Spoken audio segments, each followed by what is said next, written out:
เทพธิดาเรือลายอยู่เลยเนาะเทพพุทธเรือสองบ่สู้เทพธิดาแต่ว่าเทพธิดาก็ตายไปหลายคือกันเหมือนกองจุนพูนบ่ลุกขึ้นมาบ่นักหัวบ่หรือนักหยังฟังธรรมะแล้วมันอยากนอนแล้วได้มันเข้าสมอง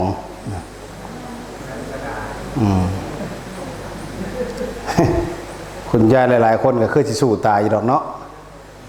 สู้แปะตายนะผู้นำอาราธนาธรรมแม่ไพ่เราก็ไปลายคือกันนะเนาะเสียงรู้สึกว่าสิไปทางอีเตือกอยากเป็นเพี้ยนแล้วล่ะค่ะกายเที่ยงคืนไปตีหนึ่งตีสองนี่คือสิไปลายกว่านี้อยู่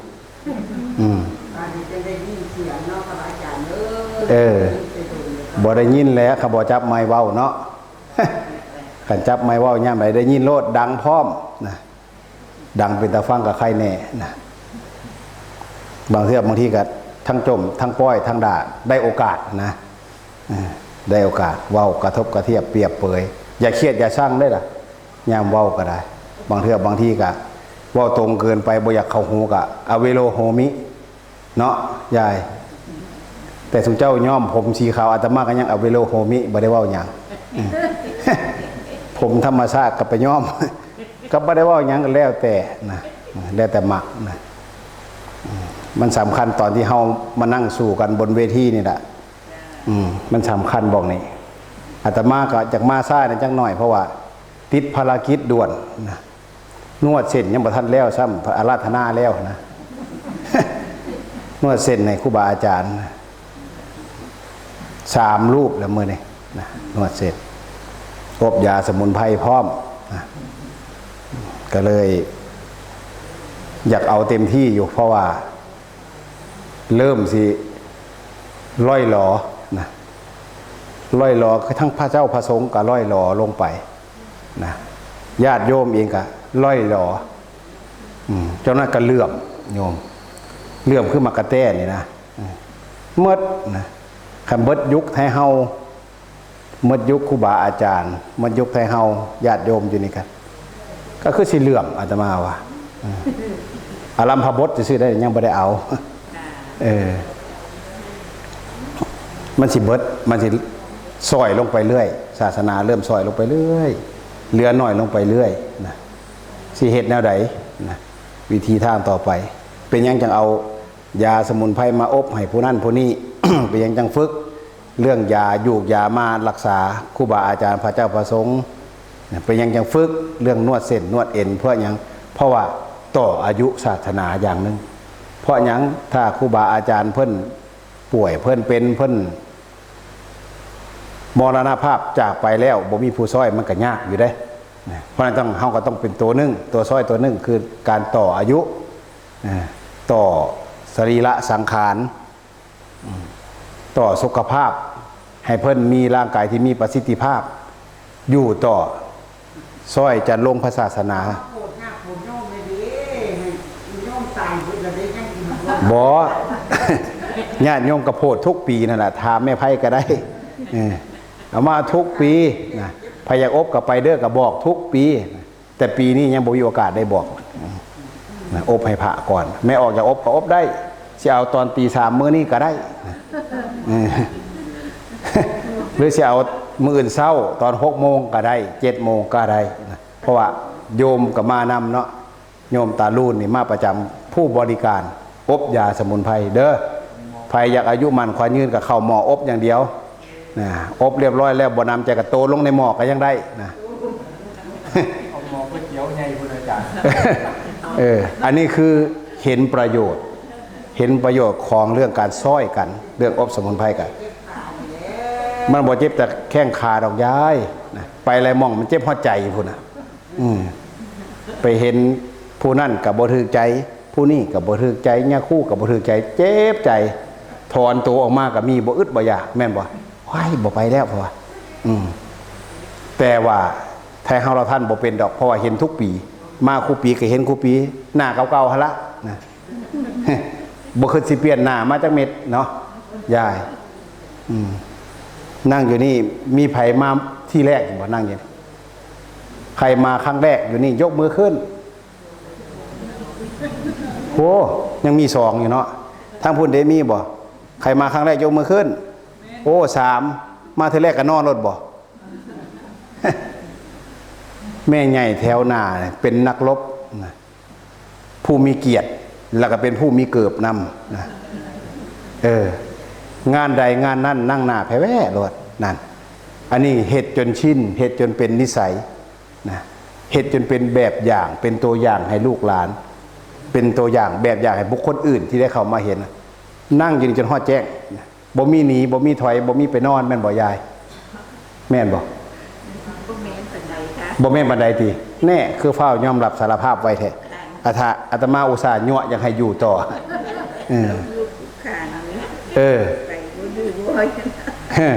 แต่ว่าเห็นทุกปีก็เป็นแบบนี้นะนั่งรับบ่เป็นหยังบ่ได้พิษหยังบ่มีคลัมนั่งรับก็ได้นอนรับก็ได้แต่อย่ากลเสียงดังคันนั่งรับก็อย่าก้มหลายน้ำลายมันสิเหยน้ำลายสิยืดนะมีวิธีอยู่แล้วแม่เนาะเฮ็ดให้มันคือนะนั่งทางหน้าแห้งเฮ็ดให้มันคือรับปานใดก็อยากให้ตัวเที่ยงที่รี่เอาไว้นะง่วงปานใดก็อยากให้เที่ยงที่รี่เอาไว้นะบ่มีไผเห็นก็บ่บอกว่าผู้นี้รับบ่กล้าท่วงแต่ถ้าไผนั่งนั้นถ้ามันได้รับแล้วมันอยู่กันโงยหน้าโงยหลังแล้วเอาแล้วนะเว้าก็บ่เว้าวิทย์เจ้าของเนาะอาตมาก็เป็นนะนั่งไปมันยังโงยโลดนะมันเคยมันเคยแต่ก็ยังดียายนะถึงยังไงก็ยังดีนะเพราะว่ายังมีแบบอย่างนะยังมีตัวอย่างให้ลูกหลานเขาเบิ่งแต่ลูกหลานก็บ่ค่อยมาเบิ่งดอกแบบนี้งานแบบนี้ลูกหลานเขาสิไปเบิ่งงานแบบพุ่นมาหอระซกครบงานเสียงดังบึ้มเขาไปงานแบบนี้สงบเสงี่ยมเจียมตัวเจียมบอดี้แบบนี้บ่มานะมันบ่ม่วนเนาะฟังเทศฟังธรรมกับบ่ได้ปี๊บบ่ได้เฮบ่ม่วนเพราะฉะนั้นมันคนละสายคนละทางอาตมาจะบอกว่าบ่หวังเพิ่งปานใดได้ลูกหลานสมัยใหม่บ่ต้องหวังเพิ่งปานใดได้ยายถ้าเขาเป็นคนดีเป็นคนกตัญญูเนี่ยก็ถือว่าสุดยอดแล้วลูกหลานสมัยใหม่ถ้าจะให้เขามาลงวัดใส่บาตรตักบาตรครูเศร้าครูแรงครูเศร้าอย่าหอนแรงไหมเนาะ ตอนเศร้าตักบาตรตอนแรงสวดมนต์นี่ยากนะกูมือนี่ยากหายากยากคุณยายอาตมาก็เชื่อว่ายายทั้งหลายที่มาก็อยากสอนให้ลูกให้หลานดีอยากให้เป็นตักบาตรก็อยากให้ใส่แม่นบ่สวดมนต์ก็อยากให้เฮ็ดมาวัดก็สวดมาแต่ว่าปานดึงหางแมวลงแก่งนะบ่มาดอกเฮาสิดึงลมมันดันไปข้างหน้านะเฮาสิดันมันมามันก็ถอยหลังนะคือแมวหั่นล่ะยากเพราะฉะนั้นบ่ต้องหวังเพิ่งก็ได้มันบ่แก่นคือสมัยเก่ายังดีเด้อยังเห็นเป็นยายอดตาอยู่ลูกหลานตัวน้อยๆให้บอกบักหลานยังเห็นเป็นยายอดตาอยู่บ่แม่นดับไปทั้งหมด 100% กับบ่100ยังมีอยู่ยังมีเชื่อก็ยังไข่อยู่ได้หน่อยบ่หลายก็บ่เป็นหยังดีกว่าบ่มีซะเลยเนาะ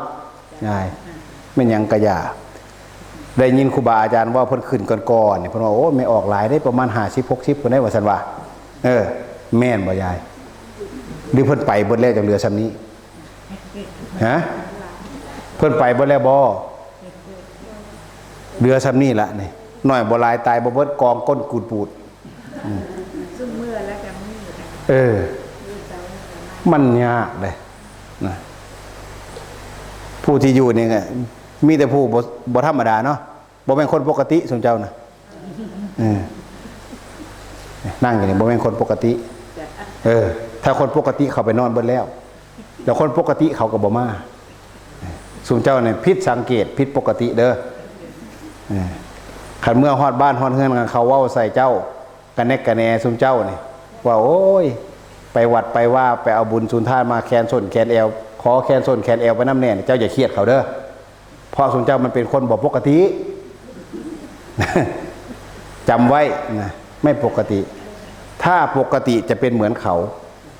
เราเป็นคนไม่ปกติ เพราะเราสวนทางเขาเรียกว่าสวนกระแสสมเจ้านี่สวนกระแสเขาเบิด เขาพาไปเบิ่งหนังเบิ่งละครเจ้าก็บ่ไปนะมานั่งฟังเทศฟังธรรมอยู่พี่อดตารับครับตานอนตายังอยู่ได้อยู่นะขันเป็นคือเขาเจ้าก็บ่มาเพราะเจ้าบ่เป็นคือเขาเจ้าจังมาแม่นบ่ยายเพราะยังหวังบุญอยากได้บุญแม่นบ่พ่อใหญ่คำบ่ห่วงเพิ่นสิเครียดนะแม่ได้คำใดก็มีแต่แม่ใหญ่บ้าเฮานั่งปกหน้าหมู่ซะแม่เพราะว่าได้เว้าหยอกกันนะบ่เว้ากับบ่ได้หัวเนาะบ่ได้ผัวแต่บ่ได้หยัง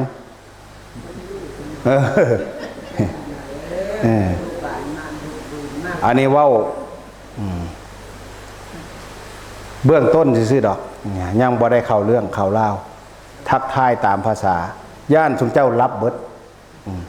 คิดอยู่ฟังทางนอกอยู่กับฟังอยู่รับสบเห็นดวงตาเงาหลวงพี่เงาอาตมานี่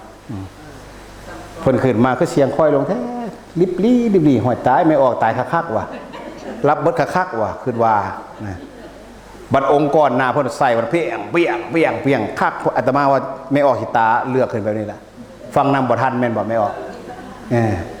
ตาเลือกโหคือคักแท้โหนั่นเจอหลวงตาเงาเข้าไปงอยบัดนี้คอตกเตเสบัดนี้เป็นจังซั่นอยู่บ่ซุนเจ้าน่ะอาตมาบ่ได้เห็นดอกดาวเอาค่านวดเส้นอยู่ข้างหลังพุ่น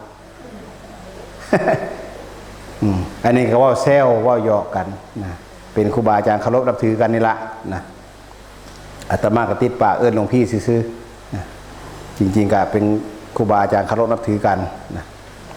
เห็นกันมาโดนมาหลายปีนะที่เข้าเรื่องอะไรได้บ้างนี่ไม่ออกเตรียมตัวได้ตั้งท่าดีๆได้สิรับบ่หรือสิบ่รับนะตั้งท่าใส่รถไผบ่รับก็ถือว่าเก่งเติบแต่ถ้าไผนอนรับได้อาตมาก็ว่าเก่งหลายนะเสียงกล่อมหูดังเป้งๆปานนี้ก็ยังรับได้ก็ถือว่าเก่งอยู่ใส่ได้อยู่แต่ไม่ออกแกนั่นเพิ่งโง่หัวขึ้นมาจะได้น้อยนึงโง่ขึ้นมาเบิกแม่นไผเทศนะแล้วก็ลงไปต่อนะย้อนไปเรื่องแบบนี้เคยเกิดขึ้นย้อนไปในครั้งพุทธกาลก็มีไผมีนาคเด้พญานาคที่เป็นสามเณรอุปถากพระอรหันต์500นะสุนเจ้าก็เคยได้ยินตัวเนาะสามเณรอุปถากพระอรหันต์100ครั้งพุทธกาล3 เดือนในพรรษาเนี่ยพระอรหันต์500 รูปทั้งหมดเป็นพระอรหันต์เบิดเนนมีรูปเดียวเบิดวัดอุปถากตลอด3 เดือนบ่ได้นอนแม้แต่มื้อเดียวเจ้าคิดว่ามันซ้ำใดเอาความทุกข์ความทรมานความอดความทนความเพียรนี่สิซ้ำใดองค์นั้นก็ใส่ไปล้างส้วมองค์นี้ก็ใส่ไปล้างกระโถนองค์นั้นก็ไปใส่ล้างนั่นล้างนี่หน่อยให้ประเคนนั่นประเคนนี่500 รูปใหญ่มันหน่อยบ่ถึงเฮาคู่มือนี่3 รูป10 รูปเดี๋ยวก็จมแล้วได้รับได้ก็จมพูดแล้วนีนเด้เด็กน้อยด้วยความเป็นเด็กเนาะแต่ว่านี่เอานี่บ่คือผู้อื่นเนี่ยเฮ็ดอยู่หั่นตลอด3 เดือนบ่ได้พักบ่ได้ผ่อนบ่ได้นอนสักงีบเลยนะอาตมาสันนิษฐานว่ายืนก็คงสิรับนะบ่ต้องท่านอนขัดปานนะยืนซื่อๆนี่ก็สิรับได้แล้วก็เฮ็ดจนครบ3 เดือนไตรมาสบุญมันสิหลายสันใดเอาพระอรหันต์500บุญนักบุญหลายบาดนี้พระครูบาอาจารย์พระอรหันต์500 รูปให้เน้นอธิษฐานว่าเจ้าจะปรารถนาหนังอยากได้อย่างให้อธิษฐานเลยออกพรรษาแล้วอยากได้อย่างบ่อธิษฐานแนวอื่นแล้วคือแต่แนวเดียวแนวเจ้าของทุกข์แนวเจ้าของทรมานมาตลอด3 เดือนอธิษฐานอย่างอธิษฐานขอให้นอนแซ่บๆเพราะว่าให้รับแซ่บๆพนะได้ตามนั่นเลยสมปรารถนาพระอรหันต์500อานิสงส์สำใดคำว่านอนแซ่บๆรับแซ่บๆเนี่ยปุ๊บเนี่ยเป็นหยังบัดนี่เป็นพญานาคเราละสังขารเราตายไปเราเลยเกิดเป็นพญานาคอยู่ใต้บาดาลเป็นพญานาครับแซ่บๆอีหลีกว่าสิตื่นแต่ละเทื่อน่ะพระพุทธเจ้ามาบังเกิดแล้วในโลกมนุษย์1 พระองค์ปุ๊บอธิษฐานถาดทองค นะพอธาตุทองคำนี่ลอยทวนกระแสน้ำขึ้นไปปุ๊บก็จมลงแม่นบ่จมลงไปใต้บาดาลธาตุทองคำนั่นก็ไปตีหัวเรานอนอยู่ใต้บาดาลนี่เคาะหัวเราป๊อกตื่นเฉลือบขึ้นมาโพโวแนมเห็นทั้งเทิงโอ้เว้าขึ้นมาปีพระพุทธเจ้ามาบังเกิดในโลกมนุษย์อีกแล้วว่าซั่นว่าอีกหนึ่งพระองค์แล้วองค์นี้ก็มาอธิษฐานกันองค์ที่หนึ่งองค์ที่สองก็คือกันอธิษฐานธาตุทองคำกันตกลงไปที่หัวโอ้มาบังเกิดมาอุบัติบังเกิดอีกแล้วพระพุทธเจ้านะในโลกมนุษย์แล้วก็รับต่อยายตื่นมาหู้ซื่อๆนี่แล้วก็รับต่อไปหู้ซื่อๆแล้วก็รับต่อไปจนคุมื้อนี่ก็ยังรับอยู่ยันแม่นองค์สุดท้ายไปนะองค์ที่ห้าพอละเด้อนะจะได้เกิดกลับมาเกิดเป็นมนุษย์นี่แล้วจะได้ยังบ่เนี่ยได้บรรลุธรรมยายนะได้บรรลุธรรมแน่นอนเพราะอานิสงส์พระอรหันต์500ไม่ธรรมดาเด้เฮานี่เจอพระอรหันต์จะว่าฮอด500แต่องค์เดียวนะเฮากับปื้อเนาะสุดยอดเลยแม่นบ่ยายอยากพ่อแท้ๆพระอรหันต์อยู่ไสนอปะงวกซ้ายก็บ่เห็นงวกขวาก็บ่เห็นแนมไปทางหน้าก็บ่ซอดอยู่ไสพระอรหันต์เห็นหรือบ่เห็นก็ตามพ่อหรือบ่พ่อก็อย่าเฮ็ดไปโลดเพิ่นว่าต่อให้เพิ่นเป็นพระหันซ้ายหันขวาก็ตามได้คือเก่าบุญหลายเพราะหยังขึ้นอยู่กับศรัทธาขึ้นอยู่กับเจตนาเฮาพี่ผู้เฮ็ดบุญนี่มันเต็มที่บ่งนี่เด้เฮาไปวังข้างหน้าแม่นอยู่ดอกว่าอานิสงส์สิเกิดก็ต่อเมื่อครูบาอาจารย์หรือพระเจ้าประสงค์หรือปฏิฆาหกนี่เป็นผู้รับนี่มีความบริสุทธิ์มีศีลบริสุทธิ์มีสมาธิบริสุทธิ์มีปัญญาอันบริสุทธิ์ทั้ง3ส่วนแล้วก็เป็นผู้บริสุทธิ์จนถึงพระอรหันต์นี่ถ้าได้แบบนั้นแห้งแจ๋วนะเฮ็ดบาทนึงก็ได้100,000 บาทเพิ่นเปรียบเทียบให้ฟังเฮ็ดบุญบาทเดียวได้100,000 บาทไม่ใช่ดีอยู่บ่ลงทุนอย่างสิคุ้มปานนี้ลงทุนบาทเดียวได้100,000ฮะดีอยู่บ่ยาย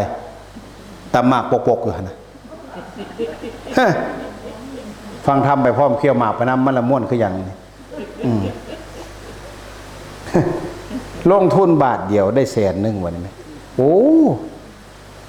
ค่าขายยังมันสิได้ป่านนั้นเฮาละหันหาบัดนี้อยากพ่ออยากเห็นอยากได้เฮ็ดนำนะบ่จำเป็นนะเฮ็ดไปโลดบุญเฮาพ้องกันบุญเฮาสัมพันธ์กันเฮาก็สิได้พ่อเฮาก็สิได้เจอบ่มีไผดอกครูบาอาจารย์องค์ใดก็ตามถึงแม้เพิ่นเป็นพระอรหันต์เพิ่นก็บ่ได้บอกว่าเพิ่นเป็นยาย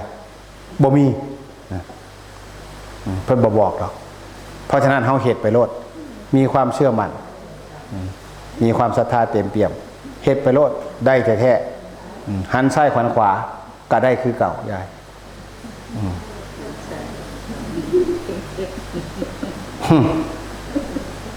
อย่าไปจมในพระได้อันพระที่หันซ้ายหันขวาก็นำพาเจ้าลงนรกได้คือกันได้ยายอย่าประมาทนะ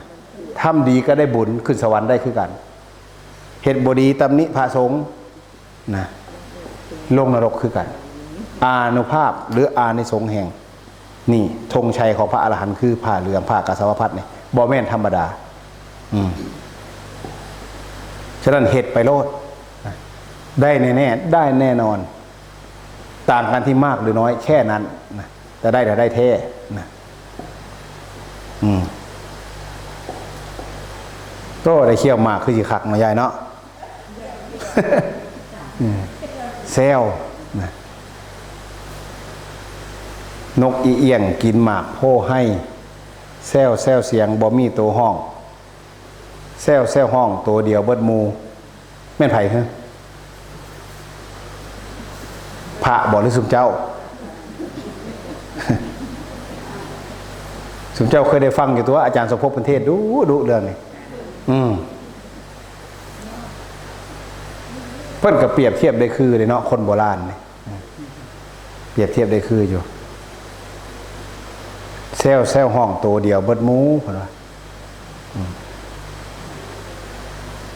ห้องอยู่ตัวเดียวแม่นไผยาย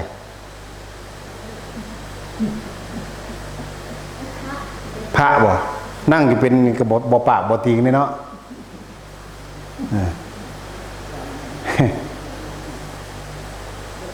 แซวเสียงบ่มีตัวห้องแซวห้องตัวเดียวเบิดหมู่เพิ่นว่าพระหลายต่อหลายปานใดก็ตามครับบ่มีการเทศน์การธรรมออกมาเว้ามาจามาแนะนำพร่ำสอนญาติโยมมันก็ประโยชน์มันก็น้อยนะถามว่าดีบ่ดีคือเก่าแต่ว่าประโยชน์น้อยได้อาศัยครูบาอาจารย์มาแนะนำพร่ำสอนคนดวงลายก็ต้องนั่งฟังนั่งฟังเพิ่นเว้าเพิ่นเจรจาพาทีเอาธรรมะของพระพุทธเจ้ามาแนะนำบอกกล่าวชี้แนะตักเตือนเฮาได้ประโยชน์นะดีกว่าแซวเสียงบ่มีตัวห้องนี่คือแซวกันลืมลับบ่มีผู้ใดเว้าบ่มีไผสอนบ่มีไผบอกไผกล่าวนั้นดังไปทั่วเบิดขับทีบขับแดนบ่ได้ประโยชน์หยังคือเฮาคุยกันธรรมดาเนี่ย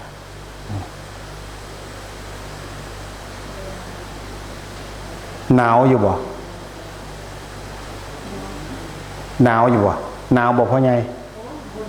บ่หนาวเนาะโอ้บ่หนาวบ่หนาวพอตุ้มพอคมเนาะยายแสดงว่ายายเราหนาวอยู่คนเดียวแล้วอาตมาก็สิเว้าไปแซวไปอยู่แบบนี้แหละจนกว่าสิหมดเวลาบัดนี้อาตมาบ่แม่นตำหนิพิธีกรได้บ่ได้ตำหนิแต่สิบอกพิธีกร บอกเพิ่นว่าให้เพิ่นประกาศชื่อล่วงหน้าแน่จักน้อย2องค์ก็ได้3องค์ก็ได้นะว่าองค์ใดสิขึ้นองค์ที่เท่านั้นเท่านี้นะลำดับไปเพื่อจะได้เตรียมตัวคำว่าเตรียมเนี่ยจับจูดรถนี่งวกไส้งวกขวาห้อยผ่าจีวรอยู่ใส่พอเด้ลงบองไว้เปลี่ยนได้นะ เพราะนั้นเตือนแน่ก็ดีประกาศล่วงหน้าเนี่ยก็ดีองค์นั่นองค์นี้องค์ที่เท่าไรเพื่อจะลำดับไว้ถึงแม้เพิ่นรีไปนอนก็ตามเพิ่นก็สิพยายามจับเวลาเบิ่งเวลาว่าสมควรแก่เวลานี่เขาจะได้ขึ้นต้องบอกไว้เพื่อหยังวะติเพื่อว่าขันมาซาผัดย่านไม่ออกงุดงิดคือมาซาแท้เพิ่นไปรีอยู่ใส่เพิ่นรับแล้วบอกเห็นว่าพิธีกรก็จะบอกไปนำหน่อยเด้อเพิ่นรับอยู่ทางใดก็ได้ไปปลุกแหน่วะมันก็สิยากอยู่เลยเนาะพระเนาะเพราะฉะนั้นประกาศไว้ก็ดีเพื่อจะได้เตรียมตัวให้พร้อมเวลากับสิได้กะไว้ให้พอเหมาะพอสมแต่ว่าคือสิยังโบราณเนาะแม่นบ่พิธีกรยังจักรูปผมถามเนี่ยเพราะว่าผมก็สิเอาเวลาใส่คือกันนะ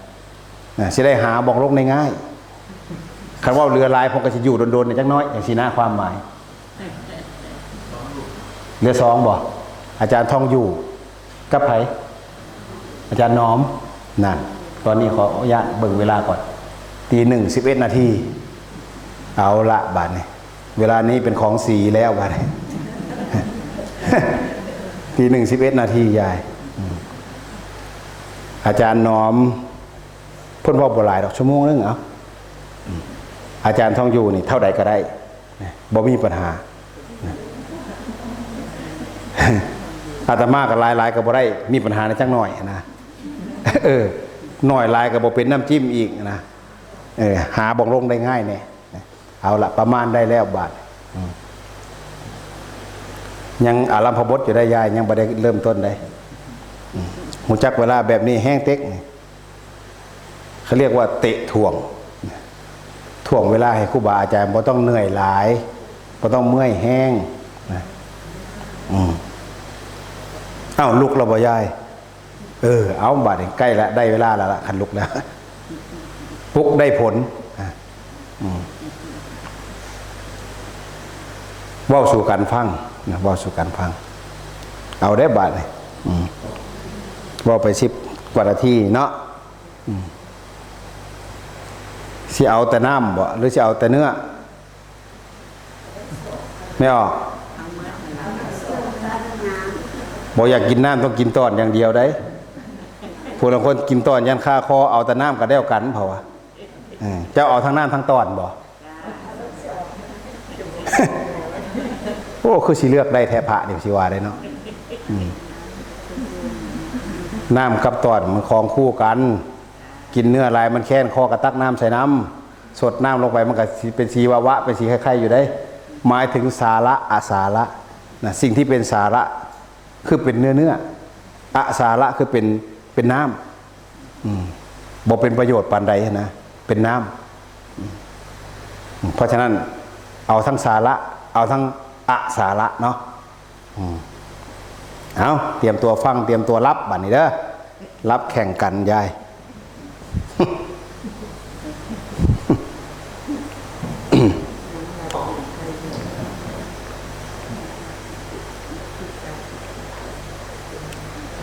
ขอนอบน้อมแด่พระผู้มีพระภาคเจ้า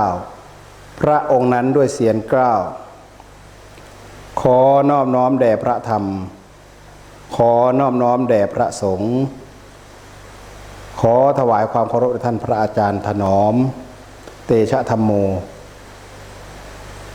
และขอถวายความเคารพแด่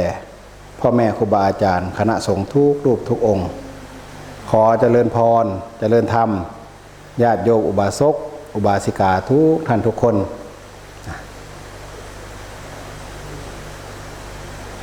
นั่งตามสบายเด้อ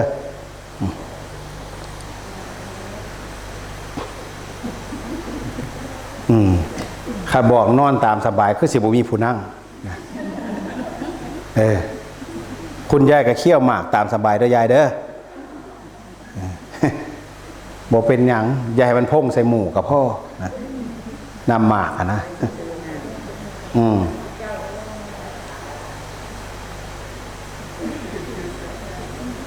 มาหลายเทื่อหลายสุดหลายรอบสุดที่แล้วก็มางานปงศพคุณยายเนาะคุณแม่ของท่านพระอาจารย์ถนอมก็มากะอากาศก็ยังไข่อยู่ได้เนาะบ่เปียกขักปานนี้นะมารอบนี้นักนะทางมากะยากนะย่างกะยากเป็นตามื่นเป็นตาล่มนะมีแต่แนวยากแต่กะยังมาได้นะญาติโยมเองก็คือกันยากเวียกเฮือนเวียกซานยากลูกยากหลานแต่กะยังมาได้สระถิ่มมาเบิดถิ่มไว้เป็นเบื้องหลังทั้งหมดที่เว้ามาเอาปัจจุบันปัจจุบันคือณขณะนี้ตอนนี้เวลานี้นี่คือปัจจุบันแล้วก็บ่ต้องไปเล่าหาความหลังที่เป็นอดีตบ่ต้องคืนฮอดบ่ต้องคืนหาบ่ต้องพะวงเพราะว่าคำสอนขององค์พระสัมมาสัมพุทธเจ้าก็สอนว่าให้เฮาอยู่ในปัจจุบัน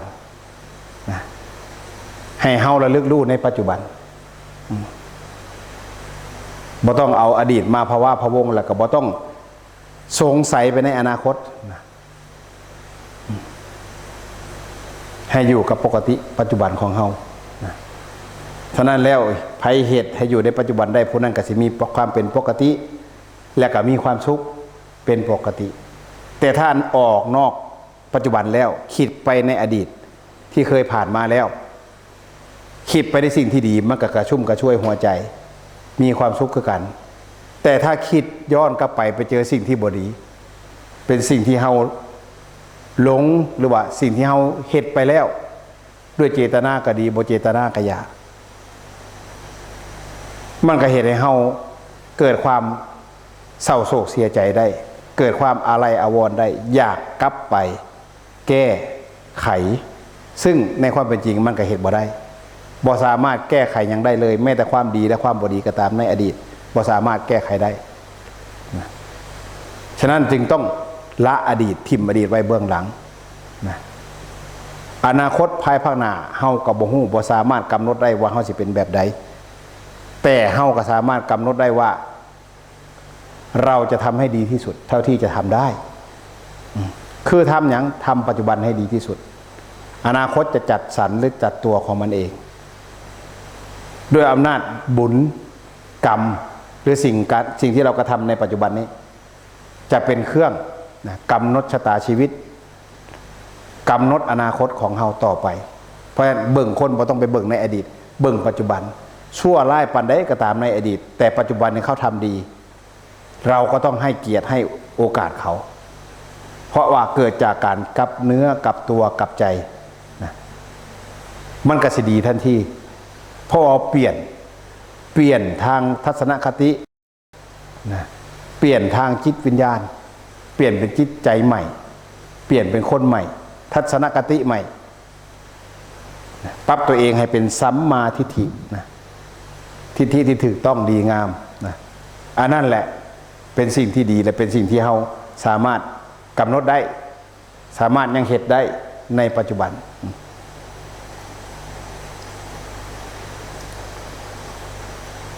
ขันเอาเนื้อมันอยากง่วงเลยได้ขันเอาน้ำจะเป็นอีกแนวนึงได้เพราะฉะนั้นอาตมาจะเอาเนื้อปนน้ำสาดลงไปเนาะมีแต่เนื้อลายหม้อแกงมันกระสีใหม่ต้องเอาน้ำต้องล่องเลี้ยงมันไว้แน่หม้อมันจะบ่ใหม่นะ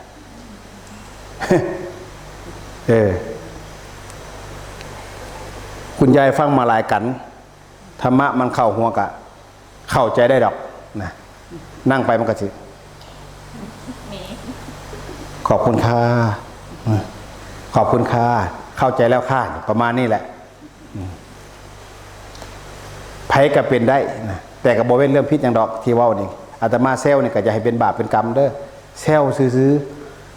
อยากให้สดชื่นอยากให้เบิกบานบ่อยากให้ง่วงเหงาหาวนอนเพราะเฮายังต้องอยู่ต่อไปอีก5 ชั่วโมงยายโดนหรือบ่โดน5 ชั่วโมงโดนอยู่บ่โดนเพราะเฮาอยู่มานี่มันเกิน6 ชั่วโมงแล้วเดินทางมาเกินครึ่งแล้วยายบ่โดนเพราะฉะนั้นอันสิ่งที่ว่าเจ้าว่าโดนน่ะมันผ่านมาแล้วปัจจุบันข้างหน้าอนาคตข้างหน้าอีก5 ชั่วโมงเนี่ยบ่โดนแป๊บเดียวโดยเฉพาะอย่างยิ่งเวลาเราฟังธรรมมีจิตใจที่เบิกบานแช่มชื่นรื่นเริงมันสิแป๊บเดียวเวลามันสิผ่านไปแป๊บแต่ถ้าบอกว่าสดชื่นกับบ่สดชื่นมีแต่ความง่วงเหงาหาวนอนเป็นทุกข์อีกต่างหากสดลื่นเริงกับบ่ลื่นเริงหมายถึงลื่นเริงในธรรมมันก็สิมีแต่สิยับอย่างเดียวง่วงเหงาหาวนอนอย่างเดียวก็คือจบ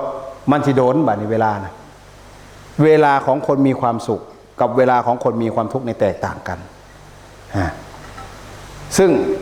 เวลาของคนมีความสุขกับมีความทุกข์นี้เสมอกัน24 ชั่วโมงเท่ากันแต่เวลาของคนมีความสุขนี่มันจะผ่านไปไวมากนะ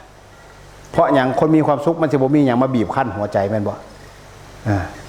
คือกันก็เปรียบเทียบว่าหยาบเปรียบเทียบกับหนุ่มสาวที่รักกันพอใจกันนะได้เห็นหน้ากันได้คุยกันเนี่ยเวลามันจะผ่านไปเร็วมากนะแต่ว่าเวลาคนสร้างกันมันจะผ่านไปซ่ามันเป็นทุกข์มันบีบคั้นหัวใจเวลา24 ชั่วโมงเท่าเดิมนั่นแหละแต่ว่ามันเป็นทุกข์เป็นกังวลเป็นทุกข์หลายมันก็เลยเหตุให้เวลาผ่านไปซ่าโอ๊ยปัดได้ชี้แจงเนาะเพราะยังให้สิ่งที่เจ้าของกัดกุ้มในหัวใจนี่มันหายไปโดยอาศัยการเวลานี่ให้มันมีส่วนแบ่งความทุกข์นี่ออกไปอาการเวลานี่ชะล้างความทุกข์ออกไปนะมันเลยช้านะแต่ถ้าคนมีความสุขอยากดึงไว้อยากล้างเวลาเอาไว้เวลานี่มีความสุขนี่อยากดึงเอาไว้จะเผาผ่านไปชั่วโมงนึงก็ตามจะดึงไว้อย่าเผาเบิดนะอย่าเผาเบิดนะเพราะเวลานั้นเวลาที่เราประสบกับความสุขบ่อยากให้มันผ่านไปแต่มันก็ต้องผ่านไปเหมือนเดิมเพราะเวลาก็ต้องเคลื่อนไปอย่างปกตินะ24 ชั่วโมงกับ24 ชั่วโมงคือเก่ายายบ่ได้เป็นดังที่ใจเฮาคิดฉะนั้นคนที่มีความสุขจึงมีเวลาที่ผ่านไปเร็วมากคนที่มีความทุกข์เวลาจะผ่านไปช้ามากนะคือการกับคนคุกคนต้องโทษจองจำในคุกนี่โอ้ยจำคุก3 เดือน5 เดือนปีนึงนี่ใจอยากดูดจะขาดมันโดนแห้งนะแต่ว่าเวลาของญาติโยมที่มานั่งอยู่ตรงนี้ไม่ออกคุณยายคุณตาเนี่ยคืนนึงราตรีนึงนี่แป๊บเดียวนึงเด้นะแป๊บเดียวนึงนะเพราะอย่างเพราะว่าเขามีความพอใจในความดีพอใจในบุญก็เลยบกเครียดนะมันไม่เครียดมันสบายๆนะนั่งอยู่นี่ก็เฮ็ดได้นี่นั่งสบายคุณยายหมอบท่านั่นสบายแล้วแม่นบอกฮะ อยากรับบ่หรืออยากมอบเริ่มแล้วพญานาคเข้าสิงแล้วนาคน้อยมาแล้วเด้นะหมอบเข่าหัวสีเทาดอกงาย่าง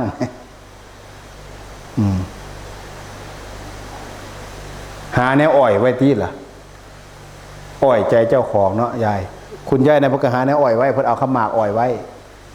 ชดชื่นขึ้นมาน้อยนึงได้ย่ำขมากสุมเจ้าเดมีแนวอ่อยอยู่บ่ยายเรื่องให้แต่พระอ่อยบ่พระต้องอ่อยบ่แต่แนวม้วนๆบ่หรือว่าเว้นแนวตลกนั่นจังหน่อยอ่อยไว้ก็สิใครได้เนาะ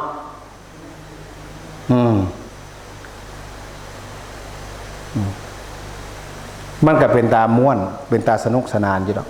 แต่ว่าวัยของเฮามันผ่านมาขนาดนี้มันเลยแหละเนาะยายมันเลยคำว่าสนุกสนานนะมันเลยคำว่าม่วนแล้วนะวัยมันผ่านมาหลายมันเห็นโลกมาเยอะผ่านโลกมาเยอะทั้งความทุกข์ความร้อนความสุขความสบายมีเบิดเศร้าโศกเสียใจผ่านมาเบิดมันเลยนะเสียให้เฮาย้อนความรู้สึกนั้นกลับไปในอดีตกับเหตุบ่ได้นะเพราะฉะนั้นมีอย่างเดียวคือเหตุปัจจุบันให้ดีที่สุดเฮาย้อนไปบ่ได้ดอกนะ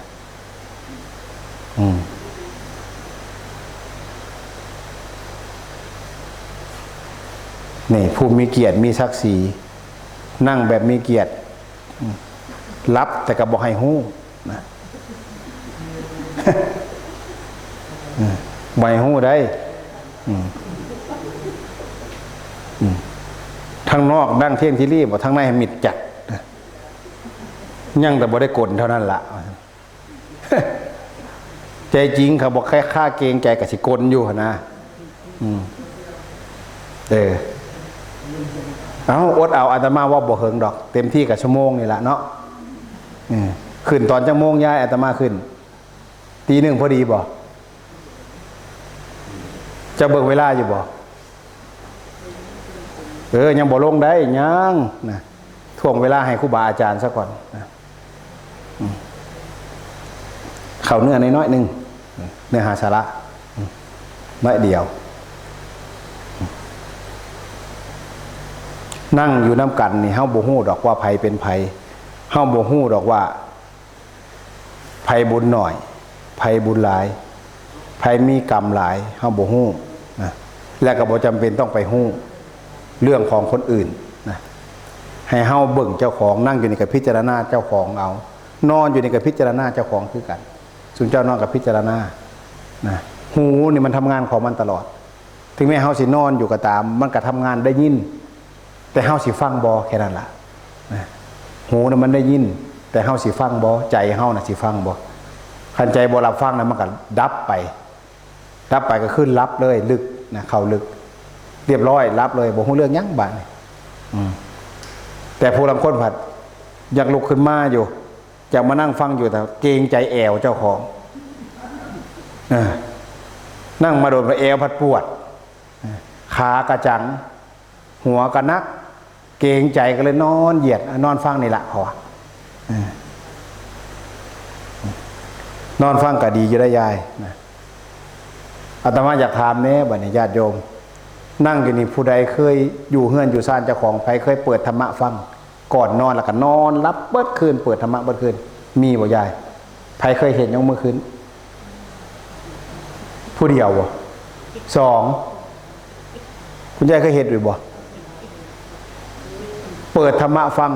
ตอนก่อนนอนเปิดเทศครูบาอาจารย์องค์นั่นองค์นี่เทศสอดแจ้งนะเปิดใน YouTube ก็ได้เปิดในสถานีวิทยุธรรมะกระจายข่าวก็ได้นะโอ้รับขักกอเต็กเฮาเบิ่งหนังเบิ่งละครยายแม่นหรือบ่แม่นรับดีรับขักรับม่วนนะฟังเทศฟังธรรมกล่อมรับคักขนาด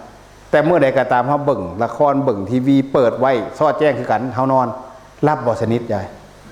แม่นบ่มันยังมีแนวแทรกนะรับบ่สนิทมีคลื่นแทรกมีเสียงแทรกจักมายังมุ่นมีตีแหลกฝันไปพร้อมกับมีฝันแนวบ่เป็นแต่ฝันนั่นล่ะบัดฟังเทศฟังธรรมซอดแจ้งบาดนี่ฝันก็ดีธรรมะครูบาอาจารย์เข้าไปสู่จิตสู่ใจตอนเฮารับเฮานอนก็ฝันก็ดีฝันก็ม่วน ฝันไปก็ยังได้ฟังเทศอยู่ในฝันยายเคยเป็นบ่ เป็นค่ะ ใครเคยเป็นเป็นเนาะฉะนั้นเฮานอนอยู่นี่กับคันเฮาฟังมันก็เป็นแต่บ่ได้เสียให้ชุมเจ้านอนได้นั่งดีที่สุดได้บ่แม่นเสียให้ชุมเจ้านอนฟังดีกว่าเพราะว่าอาจารย์เพิ่นย่องว่าดีบ่แม่นได้เว้าในกรณีนอนแล้วอย่างนี้นะให้มีหูเสียงหูน้อยนะเสียงหูน้อยฟังโน้ตอย่างเนาะซ้อมฟังอยู่ก็ยังดีนะยายแต่ถ้ารับไปแล้วเสียงนี่ก็ยังเข้าในโสตประสาทคือเก่าเข้าไปปรุงแต่งในจิตให้เฮาได้ฝันได้ยินเสียงเทศฝันครูบาอาจารย์มาสอนอย่างนี้นะมันหักเป็นเด้เพราะฉะนั้นสิ่งที่ดีสิ่งเป็นสิริเป็นมงคลเนี่ยเฮาเปิดไว้เฮาฟังตลอดเวลาจะเป็นการดีมันซึมซับเข้าไปเองในจิตใจของเฮาคือกันกับเฮามานั่งเฮ็ดอยู่นี่แหละนั่งอดนั่งทนแต่ละปีแต่ละเดือนแต่ละวันแต่ละที่ผ่านไปเนี่ยเฮาไปเบิดอย่างท่านพระอาจารย์ถนอมนี่พาไปปีนี้นี่พาไปกฐินเนาะเพิ่นเฮ็ดกฐิน15วัดเฮาก็ไปเฮ็ดแบบนี้ไปนั่งฟังเทศน์ฟังธรรมตลอด15วัดมันก็บ่แม่นธรรมดาอานิสงส์บุญนะฮู้ก็ตามบ่ฮู้ก็อย่าเต็มใจก็ตามบ่เต็มใจก็อย่าพอใจก็ตามบ่พอใจก็อย่าข้าเฮายังเฮ็ดแบบนี้อยู่มันก็ได้คือเก่ายายต่างที่ว่าได้หน่อยได้หลายเท่านั้นเองแต่เมื่อใดก็ตามที่เฮาได้หลายมันสิฮู้จักปริมาณเป็นหยังคือสิฮู้เมื่อใดเฮาได้หลายเฮาสิฮู้สึกว่าอิ่มเขาเอิ้นว่าอิ่มหยังอิ่มทิพย์ได้เคยเป็นอยู่บ่สมเจ้าอิ่มทิพย์เคยเป็นบ่ถามแน่ใครเคยเป็นยังเมื่อขึ้นอิ่มทิพย์เข้าใจคำว่าอิ่มทิพย์อยู่บ่นี่ยายเชี่ยวหมากนะเคยอิ่มทิพย์อยู่บ่หรืออิ่มแต่หมากฮะอิ่มทิพย์คือหมายความว่าสมมุติว่ามื้อนี้แจ้งมาแทนที่เฮาสิหิวข้าวตอนเช้าเฮากับบ่หิวยายเป็นอิ่มอยู่เป็นอิ่มในหัวใจเฮานี่แหละเป็นพอใจอยู่นะคือสบายคือเบาอยู่นะบ่หิวโหยบ่กระวนกระวายบ่กระซับกระส่ายเพื่อสิหาแนวกินนะเฉยปล่อยเวลาไปเองฮอดเพลนบัดนี้ก็อิ่มอยู่ก็ยังเสยอยู่ยังบ่หิวข้าวนั่นล่ะเริ่มแล้วนะอันเริ่มในที่นี้บ่แม่นเริ่มมาสิเป็นโรคเป็นภัยได้ยายบ่แม่นเริ่มสิใกล้ตายแล้วบ่แม่นเด้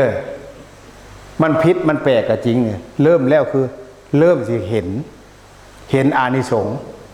ที่เฮาได้เฮ็ดได้ทำมาแต่ละวันแต่ละวันแต่ละปีแต่ละเดือนนะมันสะสมกันมาหลายๆเข้าเริ่มสิเห็นอานิสงส์มันอิ่มแล้วก็บ่แม่นว่าสิมีความทุกข์ในใจบ่แม่นอิ่มแล้วก็มีความสุขมีความพอใจนั่นผ่านล่วงเลยเวลาไปฮอดเที่ยงก็ยังบ่หิวฮอดแรงมากก็ยังเป็นสิอยากรู้สึกแน่เฮาก็ยังมากินตอนแรงกินได้ย่ามกินแท้ๆก็กินได้น้อยเดียวบาดกินหลายก็บ่ได้เพราะกินเข้าไปน้อยเดียวปุ๊บมันก็รู้สึกอิ่มรสนะเคยเป็นบ่ยายกินน้อยเดียวปุ๊บรู้สึกอิ่มเลยพอแล้วนะมันบอกซ้ำมันบอกในตัวเฮาเองซ้ำว่าพอแล้วซ้ำนี่ละพอดีว่าซั่นว่าถ้าใครเคยเป็นสิฮู้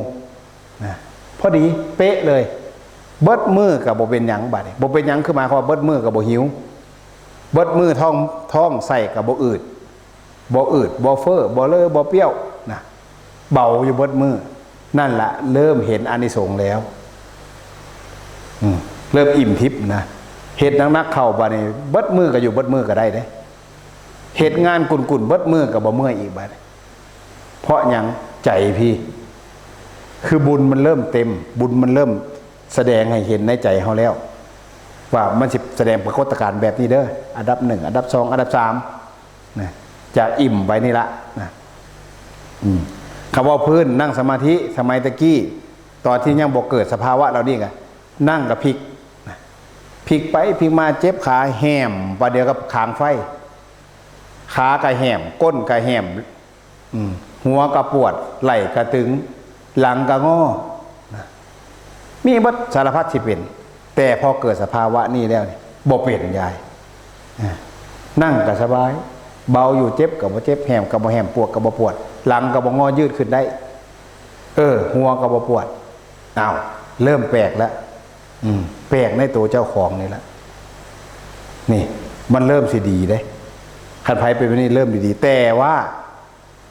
สิ่งสำคัญก็ต้องพยายามทรงอารมณ์นั้นไว้คือหมายความว่าอย่าทิ่มอารมณ์นั้นที่เคยเป็นทรงอารมณ์ไว้ก็คือการปฏิบัตินี่แหละเหตุคือเก่าเคยนั่งไปได้ก็นั่งคือเก่านั่นแหละเคยเดินจงกรมไปได้ก็เดินคือเก่านั่นแหละเหตุเสมอต้นเสมอปลายนะมันยังสี่เป็นไปเรื่อยดีไปเรื่อยยายเขาเอิ้นว่าค่อยฝึกค่อยหัด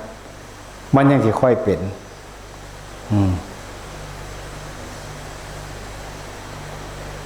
ถ้าใครได้เห็นสภาวะนี่สิเข้าใจเนาะแต่ก็ค่อยอดค่อยเงื่อนอดเอาอีดีได้กว่าสิเป็นได้บ่แม่นสิเกิดง่ายๆต้องได้อดได้ทนเอาแต่ว่าเบื้องต้นกว่ามันจะเกิดได้เนี่ยมันต้องเต็มเปี่ยมไปด้วยความพอใจซะก่อนยายเบื้องต้นน่ะฉันทะนะฉันทะคือความพอใจเฮาต้องมีความพอใจก่อนได้มันจึงสิเฮ็ดได้แต่ถ้าเฮาบ่พอใจนี่เฮ็ดหยังก็ตามบ่มีความสุขยายเฮ็ดหยังก็อย่าถ้าเฮาเริ่มจากความบ่พอใจพูดบ่มีความสุขปานใดแต่ถ้าเฮาพอใจเต็มใจเมื่อใดก็ตามเฮาสิมีความสุขกับสิ่งนั้นทันทีเลยทั้งที่สิ่งที่เฮาเฮ็ดเฮาทำเนี่ยมันเป็นเรื่องทุกข์ก็ตามคือเฮ็ดหน้านี่ล่ะเฮ็ดหน้าเต็มเปี่ยมไปด้วยความทุกข์แน่นอนตากแดดตากฝนกว่าสิเฮ็ดหน้าได้แต่ละปีบ่แม่นธรรมดาแต่ถ้าบุคคลใดก็ตามเฮ็ดด้วยความพอใจเฮ็ดด้วยความมั่นใจเฮ็ดด้วยความเชื่อกว่าจะได้มรรคได้ผลผลิตนะมีความสุขในการกระทำมันก็บ่ถูกเลยมันกลับกันแต่ถ้าคนใดก็ตามบ่มีความเชื่อมั่นบ่มีความพอใจนี่โอ้ยเหตุไปกระทุกไปจมไปน้ำพร้อมพุ่นละทั้งเหตุทั้งจมสิให้เข้ามันงามคือกันกับคนเต็มใจเหตุมันก็ต่างกันอยู่ได้เนาะคนจมคนปล่อยคนเหตุนะสิให้มันงามคือกันกับคนเต็มใจเนี่ยมันยากไปเลยเนาะยายเนาะชุมเจ้าเว้าอยู่บ่คนพอใจเหตุงานมันสิละเอียดเป็นขันเป็นตอนปานีตแต่คนบ่พอใจในเฮ็ดถิ่มเฮ็ดขว้างบ่พอใจก็เตะหน้าเตะหลังดึงก้าขึ้นมาตีนใส่แล้วว้าวปานใดสิแล้วเนาะฮ้อนแน่นอนนะจมอยู่เพราะปานนั้นผลผลิตออกมาต่างกันแน่นอนกับผู้ที่คนพอใจเฮ็ดนี่เต็มใจที่สิเฮ็ดนี่ต่างกันแน่นอนเพราะอย่างมันเป็นพลังพลังใจเฮานี่ล่ะมันเป็นอำนาจเป็นพลังเรียกว่าพลังจิตยายทุกคนมีพลังจิตเบิดมีเบิดกูคนต่างกันแค่ว่าไผสิฝึกได้แค่นั้นล่ะ ไปแล้วบ่ยายเพิ่งตื่นบ่ยาย ไปเข้าห้องน้ำไปรถนะย่างก็ให้ระมัดระวังเด้อขี้ไข่น้ำหลายล่มผุกล่มเผากันบ่มีคนอุ้มเอาแท้ๆตอนนี้ไปรับเบิดแล้ว ต้องมีสตินะมีสติ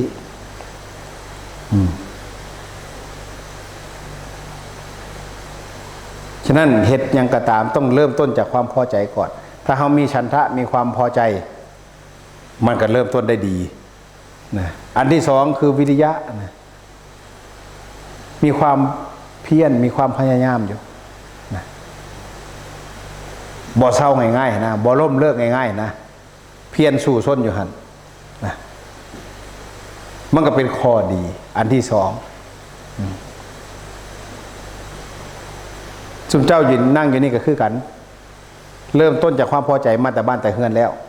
พอใจมาจากมาแม่นบ่ยายแม่นหรือบ่แม่นหรือมาด้วยความบ่เต็มใจบ่พอใจบ่นั่งอยู่นี่ฮะแม่นเนาะอันผู้นอนเนี่ยได้พอใจนอนเต็มที่เลยบ่พยายามเต็มที่เลยบ่วิริยะนะฮะแซวนะเฮ็ดด้วยความพอใจนะมากับมาด้วยความพอใจได้จะได้มาอดตารับครับตานอนฟังเทศฟังธรรมนี่ก็เฮ็ดด้วยความพอใจเฮ็ดด้วยความบากบั่นความเพียรพยายามได้จังสิม่มหรือว่าจังสิรอดได้ฮอดอันตีห้าหรือ6 โมงนี่บ่แม่นธรรมดาต้องมีความเพียรพอสมควรอยู่อย่าหาวดังหลาย หมู่เขาจะได้ยินน้ำนะหมู่เขาได้ยินเขาสิหาวตามเพราะโรคหาวเป็นโรคอุปทานเจ้าเข้าใจบ่หาวนี่เป็นโรคอุปทานนะ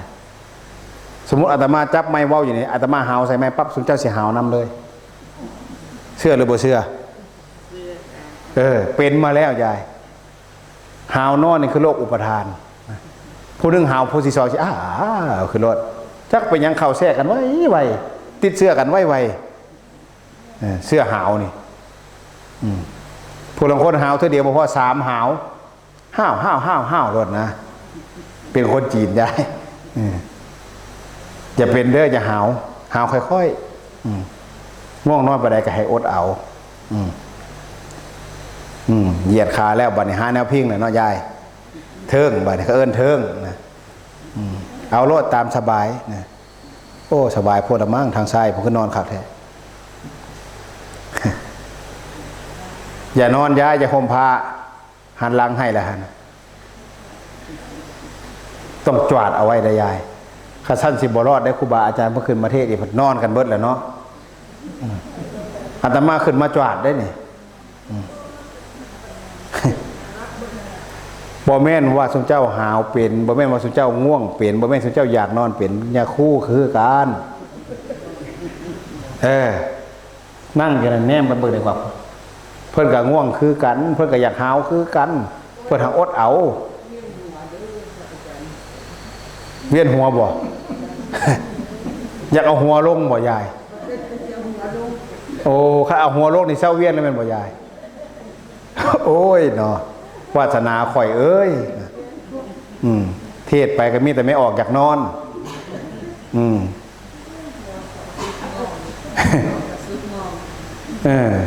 มาย่ำใดก็ให้มาย่ำไม่ออกซุกง้อมมาละจนสิล้นแล้วจะให้ขึ้นมาเอาหน้าใดมาเย่ากับบ่ฟังความสามารถก็แห้งหน่อยอยู่เอาอยากฟังอาตมาจมเจ้าก็นอนรถอาตมากับทั้งจมทั้งป้อยทั้งเทศอยู่เนี่ยแกมกันอยู่นี่แหละทั้งน้ำทั้งตอนนะเกิดทางใดซะมันต่างอยู่ดอกพ่อมันดึกแล้วยายเอ้ยแต่อาตมาก็จำเป็นต้องเว้าต่อไปเพื่อทำหน้าที่ดีไปใดก็ต้องเว้าบ่ดีก็ต้องเว้าคือเก่านะเจ้าฟังแล้วเข้าใจอาตมาก็เว้าคือเก่าฟังแล้วบ่เข้าใจอาตมาก็เว้าคือเก่ายายเพราะฉะนั้นมันบ่ได้ขึ้นอยู่ที่ผู้เว้าแต่มันขึ้นอยู่ที่เจ้าผู้ฟังว่าเจ้าสิเอานำหรือบ่เอาเห็นดีนำหรือสิบ่เห็นดีพอใจหรือสิบ่พอใจคันลกมาบ่งเก่าคันพอใจมันก็แม่นอยู่บ่คนพอใจสินอนลงฮะยายคอซ้อเนี่ยกว่าพอใจฟังแต่ว่าสินอนฟังนี่มันแม่นบ่อาตมาว่าจะบ่อยากขักปานใดแสดงว่าบ่อยากเต็มใจฟังปานใดได้อาจารย์เพิ่นว่าบ่ดีปานใดดอกขน้อยขอนอนซะก่อนองค์ใดว่าดีว่าม่วนขน้อยจังสิลุกพะโวขึ้นมาฟังต่อบ่เอานั่นบ่ยายโอ้ยเสียดายบ่ได้เอายามานำเนาะอาตมาจะเอายาเข้ามาป้อนลงทีละคนละเป๊ก2เป๊ก3เป๊กนะให้มันซื่นตาตั้งขึ้นจังซี่คนละเป๊ก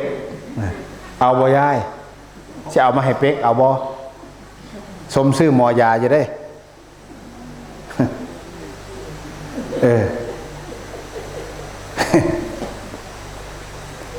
ไผสู้ไผส้นไผอดได้ฮอดแจ้งบนหลังแตะพื้น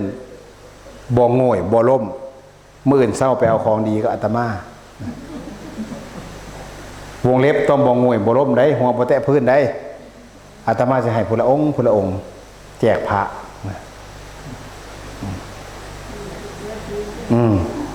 จำไว้เด้อบ่ได้ว่าเล่นได้แต่ต้องให้มีหลักฐานมีพยานเรียบร้อยได้ว่ายายนี่บ่ได้นอนอีหลี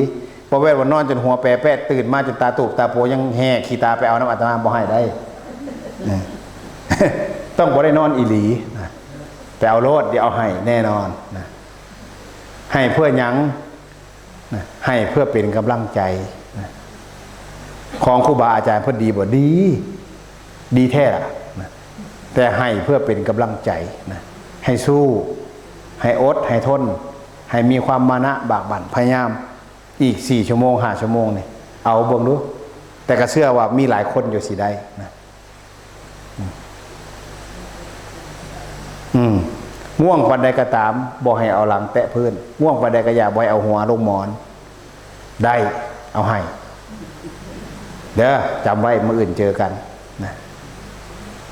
พรุ่งนี้เช้าเลิกจากตรงนี้ไปเลยอาจารย์อยู่ซ้ายวันขน้อยมาเอาของดีขน้อยบ่ได้นอนครับเสนอหน้าครับอะไรเนาะเอามันก็จำเป็นต้องเสนอหน้าจะบ่เอาหน้าไปนำมันสิได้ติจ้ะที่ทอดหน้าไว้พี่ก็ได้เอาตะโตไปก็ได้เสนอหน้าครับมันบ่ได้เลยโอ้ยเสนอมาโลดนะ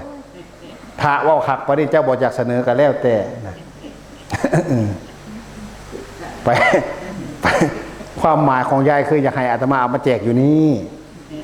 บ่ต้องเสนอไปหาความหมายนั่น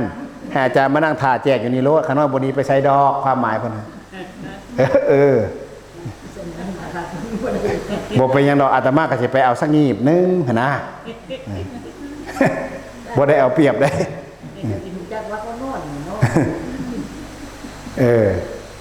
เต็มใจให้อยู่ดอกยายมีฉันทะมีความพอใจที่จะให้เป็นกำลังใจอดเอานะ1:44 น.ขอนั่งคัตมาดได้อยู่บ่คือเป็นสีแน่นๆบัดนึงให้เกียรติเนาะตะคิวรับประทานอันนี้เหงื่อรับประทานเปียกบ่ได้อาตมาเลยถามคุณเจ้าหนาวอยู่บ่ไม่ออกหนาวหน่อยเนาะคุณเจ้าหนาวแม่นบ่อาตมาคือฮ้อนนะความหมายนะคุณเจ้าคือเป็นหนาวอาตมาคือฮ้อนนะเลยบ่กล้าว่าฮ้อนบาดนี้มันแสดงออกเลยเบิดแล้วทางในน่ะ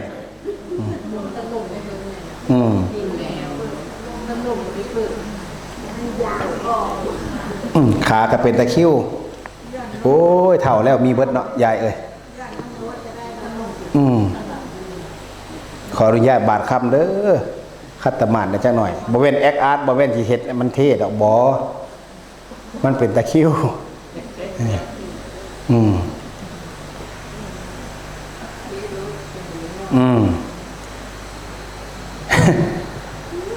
อยากเว้าก็อยากเว้าในใจอยากให้ก็อยากให้นั่นบาดนี่ยิงทางซ้ายทางขวาบ่นี่คักบ่แง่แขนใส่เนี่ยนะจะท่วงแต่ทีแรกพุ่นละอุตส่าห์เว้าแล้วเปื่อยๆให้ฟังหนาวบ่ไม่ออกก็บ่ฮู้เมื่อน้ำกันเฮ้ยมันเนาะมันบ่ได้ฮ้อนเนาะมันจะพงมัดขาพุ่นมันใช้พลังงานสูงมันเลยเหงื่อออกยายอีกอย่างอาตมามีอานิสงส์อบยาครูบาอาจารย์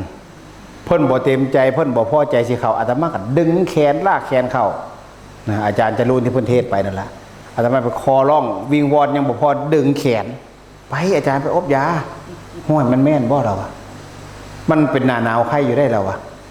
ฮ้อนนี่แล้วฮ้อนก็ไปว่าซั่นเอาจนได้เข้าบ่ได้โอ้ยเหงื่อเปียกเบิดนี่อานิสงส์บ่ต้องอบน้ำเพิ่นก็ได้อาตมาเนี่ยเปียกเองนี่อานิสงส์เฮ็ดให้เพิ่นฮ้อนคันจากเย็นก็เฮ็ดให้เพิ่นหนาวยาย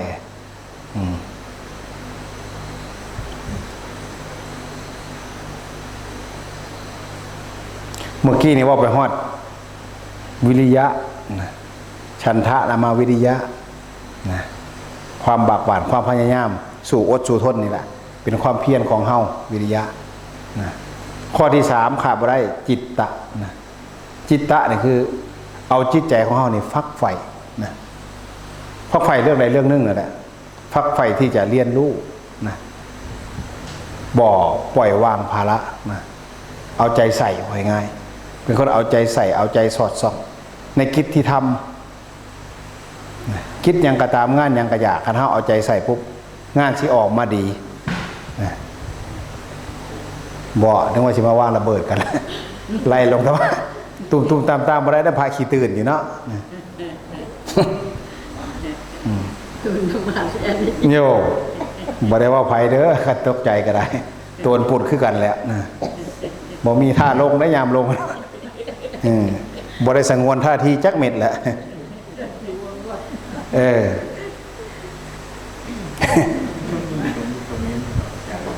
เพราะหยังว่าติเพราะว่าทางชายแดนเฮาอันนี้ว่าการเมืองน้อยนึงทางชายแดนเฮาก็สู้รบกันอยู่เนาะห่างเทื่อบางทีมันวีดมาทางนี้ได้ใช่โยพระกับพระนะนั่งอยู่ บึ้มเดียวเท่านั้นแตกโคบแล้วเนี่ยหายไปแม่เพิ่งคนละเนาะ ไก่อยู่เนาะอย่ามาได้ถ้าที่เป็นก็เป็นทางพุทธหรือทางพี่อย่าเป็นนะแต่เฮากับบุญหลายอยู่ดอกความเดือดร้อนเหล่านั้นบ่มาฮอดเฮานะบ่กับบ่ฮอดย้อนเฮามีนี่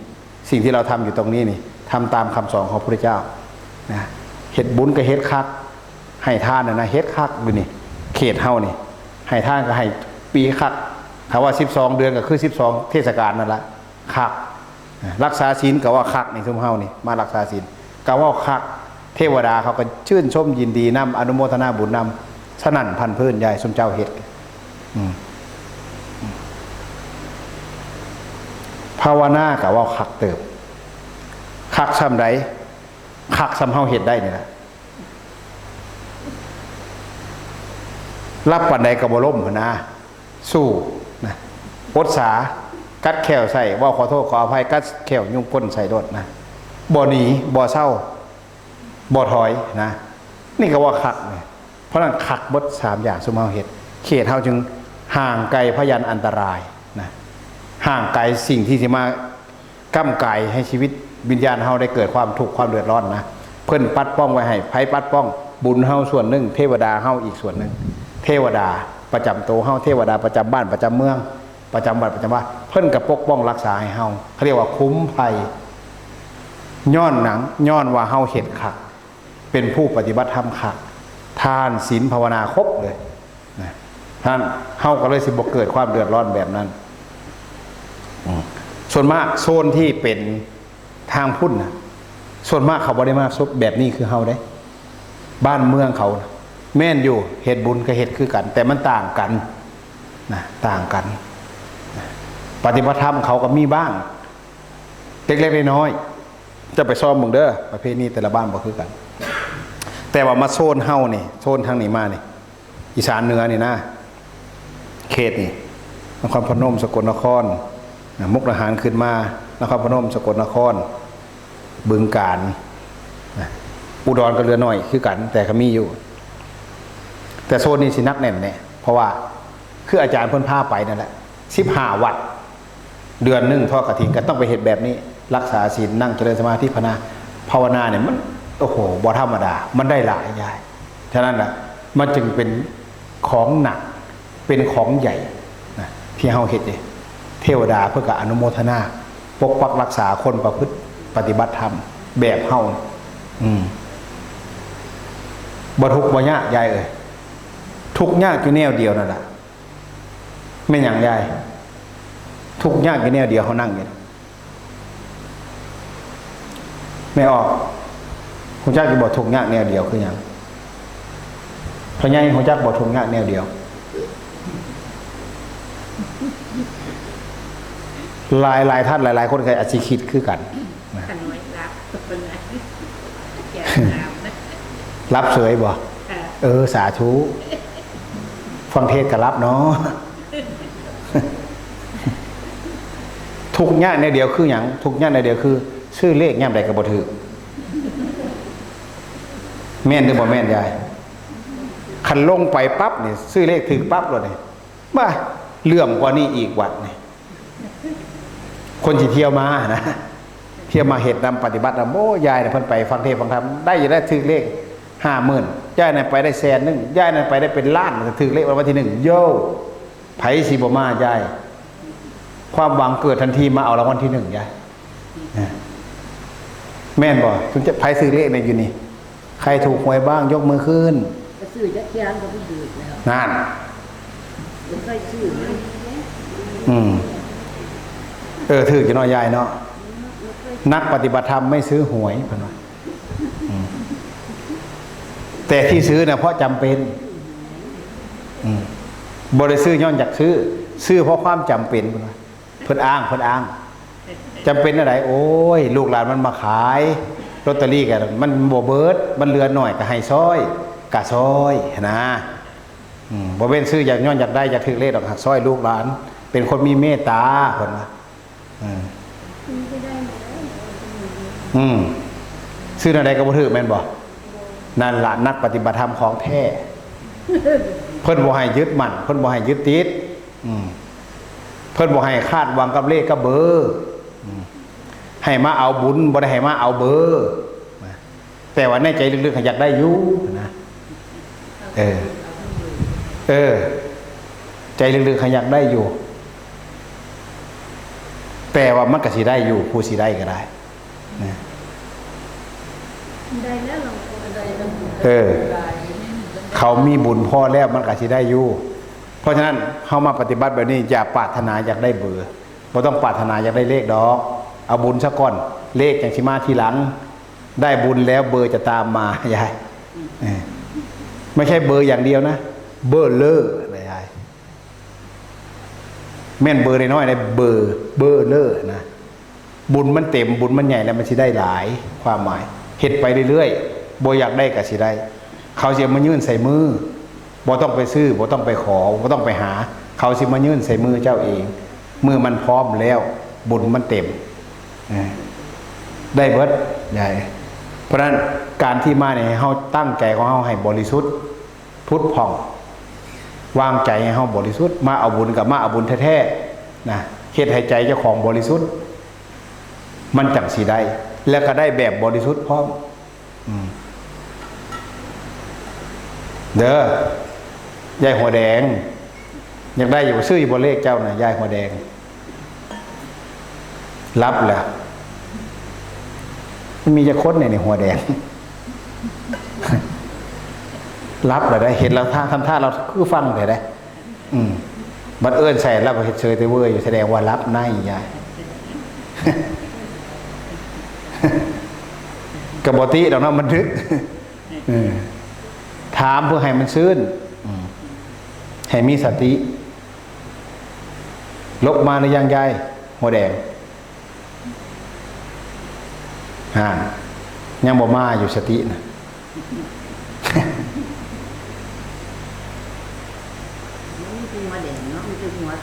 พูดทั้งหลังผมแม่แดงๆอยู่ทั้งหลังแดงแกวายถูกใจไม่หล่อนปิดตาอ่อนซ้อนแทนเนาะหมูเฮาเลยนะบ่พิษดอกว้าวนี่ก็บ่แม่นความพิษเห็นอะไรสะหัวมันขาวก็อยากย่อมสีใหม่แล้วเนาะไผสิอยากงอกแต่ว่าคนงอกคือคนมีบุญ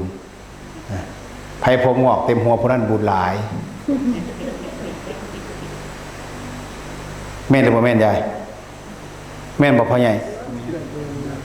จะว่าแม่นหรือบ่แม่นพ่อใหญ่แม่นต้องบอกว่าแม่นไผหัวงอกหัวขาวจนพูเต็มหัวนะเป็นคนบุญหลายอย่าไปย้อมผมดำเด้อมันบ่งบอกถึงความบุญหลายหลายแบบใดอาจสิสงสัยเอา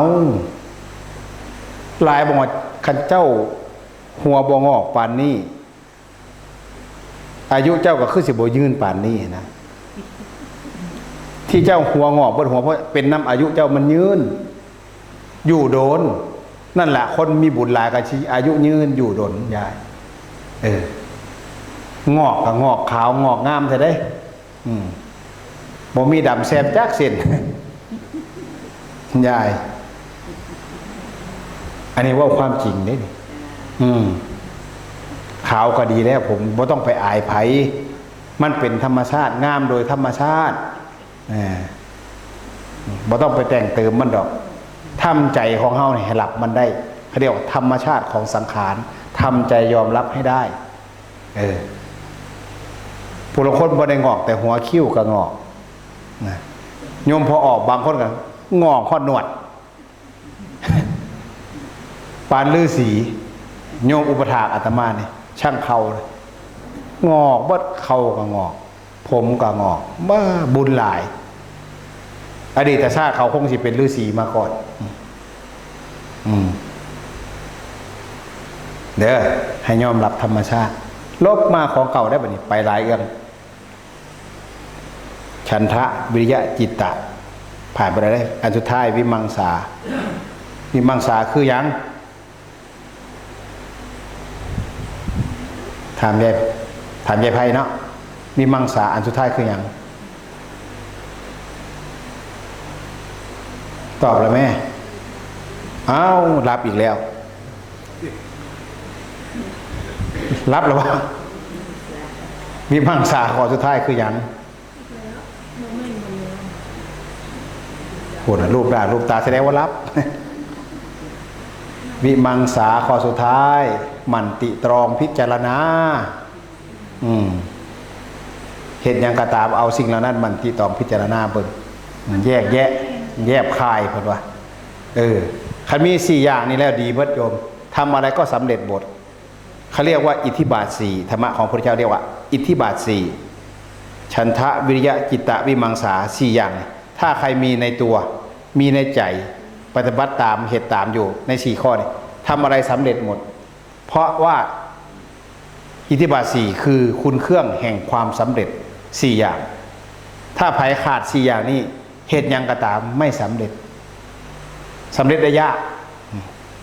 เพราะฉะนั้นต้องมีธรรม4ข้อนี้เจ้าอยากสำเร็จกิจการงานใดย่อมสำเร็จได้ง่ายเพราะธรรมะ4ข้อนี้มีความพอใจมีความเพียรพยายามบ่ลดละบ่ปล่อยวางนะมีความที่ตองพิจารณาใครควรอย่างดีนะติดตามผลงานหาวอีกแล้ว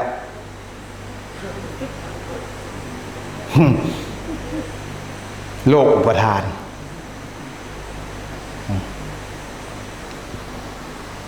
โอ้ตีสองละยายตีสองอาจารย์ทองอยู่ตีสองไปฮอดตีห้าอาจารย์น้อมก็ตีห้าไปฮอด6 โมง สมมุติได้นี่อาจจะเป็นประมาณนี้เนาะตีสองฮอดตีห้าจะชั่วโมงอย่าง3บอกอาตมาสิลงอะไรบัดนี่ไผสิตื่นก็ตื่นเด้อไผสิลุกก็ลุกเด้อลุกขึ้นมาพนมมือสาธุแล้วก็ลงนอนต่อ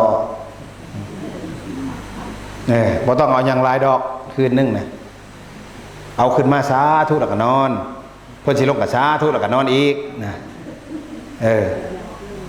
ได้บุญนะ อย่าคืนบ่ได้คือเก่าแต่ได้ลื่นกันแค่นั้นล่ะผู้ใดนั่งเที่ยงที่รีผู้นั้นก็ได้ลื่นหมู่ได้นั่งลื่นหมู่ได้ลื่นหมู่ได้ไผนั่งเที่ยงบุญนี่หาบซี่พุ่นละมื้ออื่นนี่ถ้าเบิ่งบาทลงรถจากศาลามื้ออื่นเช้ามันสิเป็นสิแกว่งๆน้อยนึงดอกแอวก็อยากแกว่งหัวก็อยากแกว่งเรียกดังลงไปแล้วดอกนั่นน่ะผู้นักบุญนะมันสิ่งสถิตหลายแล้วผู้ใดมีบุญหน่อยได้หน่อยก็สิเป็นทีอยากมึนๆได้ระวังพลาดเด้อมื้ออื่นนะผู้ใดนอนดูเนี่ยมันจะเป็นศีลเหยียดลงไปด้วยได้บ่อยากย่างเด้ออดเอาให้ค่อยอดให้ค่อยทนยังสิได้ดอกตอนบุญนะยายเอาอยู่บ่ตอนบุญหรือสิเอาใดสิเอาตอนหรือเอาน้ำยายเนี่ยครูสิให้ตอนบุญได้บ่นี่ ความหมายในทางโลกก็คือตอนบุญก็ต้องเป็นโชคเป็นลาภแม่นบ่ล่ะความหมายในทางธรรมตอนบุญคือหยังแต่โชคได้ลาภบ่พอเด้ความหมายทางธรรมคือการหู้การเข้าใจการเข้าถึงธรรมะคำสอนของพระพุทธเจ้าได้เต็มนะหู้เข้าใจเข้าถึงรู้อย่างเดียวไม่พอต้องเข้าใจนำเข้าใจแล้วยังบ่พอก็ต้องเข้าถึงได้ตอนบุญเห็นเขาเรียกว่าแก่นธรรมเนาะแต่ตอนนี้เฮายังบ่ได้เฮายังบ่ฮอดยังจอดบ่ถึงย้อนหยังเฮายังอยู่ในวาระสะสมบุญ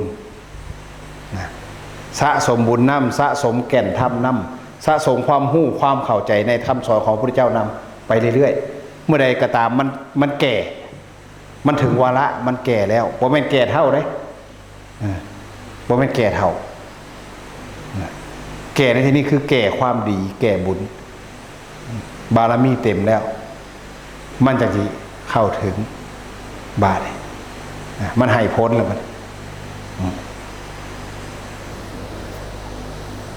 อดเอาเด้ออาตมาจะหาบองอวยเลยว่ามา2 รอบแล้วยังอวยบ่ลงอยู่นี่เซลแต่ครูบาอาจารย์อยู่ข้างหลังนวดเส้นไปพร้อมกับเซลดวงตาเงาแหน่เซลคนนั้นคนนี้เนี่ยเพิ่นหาบองอวยได้ฮะเพิ่นหาบองอวยได้หาอยู่ได้อยู่ข้างใต้เบิ่งเรื่องเพิ่นสิลงแบบไหน ถึงคิวเจ้าของก็หาคือกันบาดนี่หมวกใส่หมวกโอ้ยลงบอกไหนนอกจากสิเหมาะบัดนี้อวยใครเป็นเครื่องบินก็เวิร์นซะก่อนเวิร์นหาบองลงนะหาบอกที่มันแปลนๆที่ชุดงามๆลงงามๆนะฝากไว้นะครับญาติโยมออกตนทุกท่านทุกคนขออนุญาตบาทคำอย่าว่าจากท่านอย่างที่อย่าว่าบอกเลขบอกเบอร์อาตมาขออนุญาตนับซะก่อนนับผู้อยู่ในศาลานี่นะ2 4 6 8 10 12 14 15 16 17 18 19 20 21 22 23 24 25 26 27 28 29 30 31 32 33 34 35 36 37 38 39 40เอ้า40พอดีป่ะโจยังเหลือ40มีแห้งใจเด้แต่ว่าตายไปลายอยู่หรอกว่ามาเติมอีก41ได้ยินว่าเพิ่นสิลงแล้วขึ้นมาแม่นบ่ฮะตอนเพิ่นเว้าอยู่โอ้ยไปเหยียดซะก่อนนะเพิ่นสิลงขึ้นมาซะก่อนเด้คือกันกับยายบางคนเพิ่นสิขึ้นเทศปุ๊บลุกขึ้นมาพะโวดพนมมือนะเพิ่นเว้าแล้วนอนต่อนะพอสิลงเพิ่นสิพะโวขึ้นมาได้บาดนี้พนมมือตอนสิลงนะแต่ก็นอนต่อไปนะกสาธุอนุโมทนานำที่เป็นแบบใดก็ตามที่พ่อใจก็ตามบ่พ่อใจก็อยากในการฟังธรรมอยากนอนหรือหิวนอนหรือบ่อยากนอนบ่หิวนอนก็ตามก็อยากนะก็ขออนุโมทนาบุญได้บุญเบิดแต่ถึงบ่เท่ากันแค่นั้นเองฉะนั้นแล้วที่เฮามาได้ที่ในสถานที่ตรงนี้ย้อนอำนาจแห่งบุญอำนาจแห่งกรรมที่เฮาเคยได้เฮ็ดเคยได้ทำไว้ในสถานที่ตรงนี้เป็นบริวารของท่านพระอาจารย์ถนอมนะพระอาจารย์ถนอมเป็นแม่ทัพนะเป็นแม่ทัพใหญ่ผู้เบิกทางให้นะเบิกเลิกเบิกทางให้เฮาอย่างให้เฮาได้มาเฮ็ดเฮาได้ให้เฮาได้มาทำเฮ็ดนำทำตามคำสอนของพระเจ้าเฮ็ดนำทำตามคำสอนของพ่อแม่ครูบาอาจารย์นี่เฮาเป็นผู้ตามก็เป็นผู้ตามที่ดีโดยเฉพาะท่านพระอาจารย์ถนอมเป็นผู้นำท่านก็เป็นผู้นำที่ดีเป็นตัวอย่างให้ลูกศิษย์ลูกหานะพระเจ้าประสงค์ลูกเน้นแล้วก็เป็นตัวอย่างให้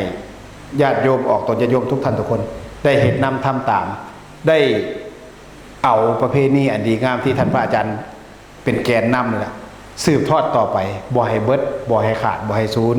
บ่ให้หายไปใส่ให้มันตกสู่ลูกสู่หลานด้วยวัฒนธรรมอันดีอันงามแบบนี้บ่ให้ขาดบ่ให้สูญต่อไปเพราะว่าสิ่งที่เฮาสิได้อาศัยต่อไปในภายภาคหน้าก็คือลูกหลานเฮาผู้สืบทอดประเพณีอันดีงามบุญบารมีเหล่านี้เฮาก็ตกไปสู่ลูกสู่หลานเฮาเป็นหยังก็ตามที่ป่วยสิไข้หรือว่าแม้ที่สุดล้มหายตายจากไปก็ด้วยอาศัยลูกหลานเฮาสิเป็นผู้เฮ็ดบุญหาสิเป็นผู้เฮ็ดบุญให้นะก็อาศัยลูกหลานเฮาคือเก่าแต่ทางนี้ทางนั้นเฮาเราท่านที่มาเฮ็ดอยู่ตรงนี้ก็บ่จำเป็นต้องให้ลูกหลานเฮ็ดบุญหาเฮ็ดบุญให้ดอกเพราะว่าเฮามาเฮ็ดเอาแล้วนะเต็มที่แล้วเต็มเปี่ยมแล้วเขาบ่เฮ็ดให้ก็บ่เป็นหยังบ่ได้คิดน้อยเนื้อต่ำใจเสียดายหยังดอกแต่ว่าถ้าลูกหลานเฮ็ดให้เฮ็ดหาก็ถือว่าเป็นความกตัญญูของลูกของหลานเฮาซึ่งเฮาได้สอนได้ดีแล้วนะแต่ถ้าเมื่อใดก็ตามเฮาบ่สอนลูกสอนหลานให้เฮ็ดนำทำตามลูกหลานเฮาก็สิบ่มีบุญมีคุณบ่มีความดีต่อไปในภายภาคหน้าฉะนั้นแล้วพยายามเฮ็ดหยังก็ตามในบวรพุทธศาสนานี่ให้ดึงลูกจูงมือหลานจูงมือลูกจงมือหลานเข้ามาหาพระเจ้าพระสงฆ์หาพ่อแม่ครูบาอาจารย์อย่าไปคิดในภาพลบคิดในภาพลบว่าโอ้อย่าไปหาครูบาอาจารย์มันเด็กน้อยมันบ่ฮู้จักความมันสิดื้อมันสิเฮ็ดจังซั่นจังซี่ผิดแต่มันสิเป็นบาปเป็นกรรมนะก็เลยบ่พามันมา ปิดกั้นเขานะคนเฮาเมื่อมีพิษมันก็มีถือถ้าเหตุบ่พิษมันจะหู้จักสึกจักถือได้จังใดเพราะฉะนั้นสิ่งที่มันถือมันเรียนรู้มาจากความพิษเสียก่อนชีวิตเฮานี่คือกันเรียนรู้จากความพิษมาก่อนในอดีตเมื่อเฮาพิษแล้วเฮาเหตุต่อไปเหตุจังใดต่อไปในมื้อต่อไปในวันข้างหน้าเฮาสิเฮ็ดให้มันถูกต้องนะนั่นแหละความพิษเนี่ยมันเฮ็ดให้เฮาฮู้จักแยกแยะว่าอันใดพิษอันใดถูกบ่มีไผปลอดอ้อยซ้อยคืออ้อยกลางกอดอกนะบ่มีพิษมาเลยดีมาตลอดบ่เคยชั่วเลยในชีวิตนี่บ่มียายบ่ต้องไปหาพร้อมนะบ่มีเพราะฉะนั้นชีวิตนี้มันจะมีพิษมีถือนะเหตุถือเหตุพิษเป็นเรื่องปกติแต่ว่าปัจจุบันนี้เฮามาเฮ็ดในสิ่งที่ดีที่งามที่ถูกที่ต้องเฮาก็เรียนรู้แล้วเฮาก็เอาไปใช้นะให้เป็นประโยชน์สอนลูกสอนหลานไปนำนะลูกเราบ่ย้ายลูกเด้อนะพิษกับถือเป็นของคู่กันคือกันกับดวงอาทิตย์กับดวงจันทร์เป็นของคู่กันสลับคับเข้ากันไปแต่ละมื้อแต่ละเว้นอาทิตย์ตกดวงจันทร์ขึ้นดวงจันทร์ตกอาทิตย์ขึ้นคือกันโยมนะมีมืดมีแจ้งคือกันพิษกับถือก็คือกันนั่นแหละแต่เราต้องเรียนรู้นะเรียนรู้ในสิ่งเหล่านี้แหละที่เกิดขึ้นที่เป็นมาเรียนรู้แล้วก็พยายามแก้ไขในสิ่งเหล่านั้นที่เราเคยเห็นเคยทำมาแก้ไขให้ดีขึ้นเฮ็ดอะไรก็ตามให้มันดีขึ้นกว่าเก่านะเป็นการเรียนรู้ธรรมะของพระพุทธเจ้าฉะนั้นประโยชน์จากธรรมะของพระพุทธเจ้าคือเหตุให้เราได้เรียนรู้ได้เข้าใจในชีวิตของเราอีหลีนะธรรมะคำสอนของพระพุทธเจ้าสิมีประโยชน์ก็ต่อเมื่อเรานำไปใช้นำไปปฏิบัติแค่ฟังประโยชน์ยังไม่เกิดขึ้นนะแค่ฟังเพราะฉะนั้นเราต้องฟังแล้วนำไปปฏิบัติลงมือทำสิประโยชน์ที่เกิดขึ้นหลายแต่แค่ฟังแกได้บุญแล้วนะแค่ฟังสิก็ได้บุญแล้วยายคนฟังธรรมนะฝากไว้เด้อฝากไว้กับญาติโยมทุกท่านทุกคนให้ตั้งใจดีมีใจที่บริสุทธิ์นะให้ตั้งใจดีให้มีใจที่บริสุทธิ์มาเฮ็ดนี่ก็เฮ็ดด้วยใจบริสุทธิ์บ่แม่นมาเฮ็ดย้อนปรารถนาเลขปรารถนาเบอร์ปรารถนาหยังเฮาบอกเฮาตั้งใจด้วยความบริสุทธิ์ใจเฮ็ดเอาบุญเอาทานอีหลีแล้วเฮาก็สิได้บุญบริสุทธิ์คือกันอย่าพาไปสิลงแล้วมันสิระเบิดก่อนบ่โอ้ยเอาจนแม่ออกเหี่ยวเฮียบ่แม่นหัวได้ยังบ่โดน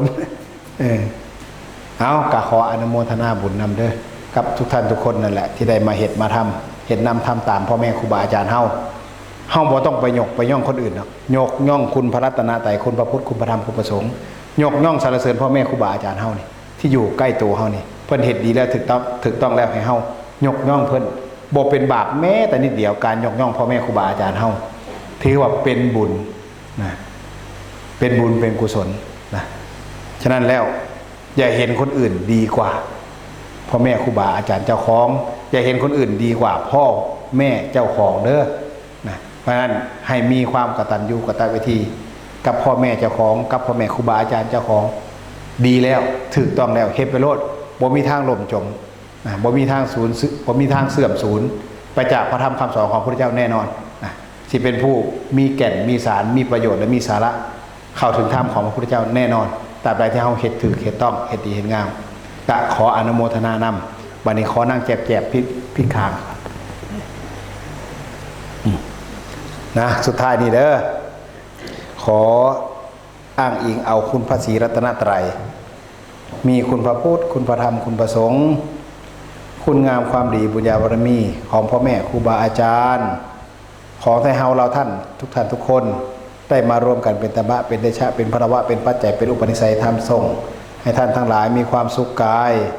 มีความสบายใจปรารถนาสิ่งหนึ่งประการใดเป็นไปได้ชอบประกอบไปด้วยศีลธรรมบ่ผิดกฎหมายบ้านเมืองและประเพณีอันดีงามแล้วขอความคิดความปรารถนาของท่านทั้งหลายจงพันสำเร็จด้วยพุทธคุณจงพันสำเร็จด้วยธรรมคุณจงพันสำเร็จด้วยสังฆคุณ